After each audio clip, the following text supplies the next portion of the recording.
As we wrap up this series, as a recap, I'd like to ask 3 simple questions just to see how much information you retained. Question 1, why is it important that we make time to focus on reducing stress in the workplace?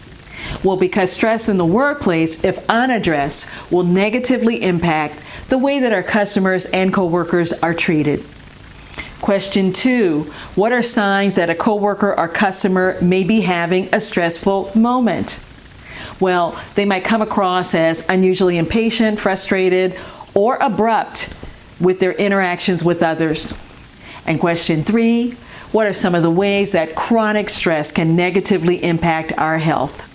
Well, it can suppress our immune system, affect our digestive system, it can change our sleep patterns, and it can also cause headaches, sadness, anger, and irritability.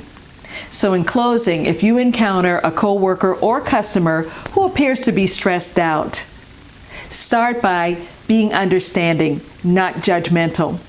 If appropriate, ask if everything is okay.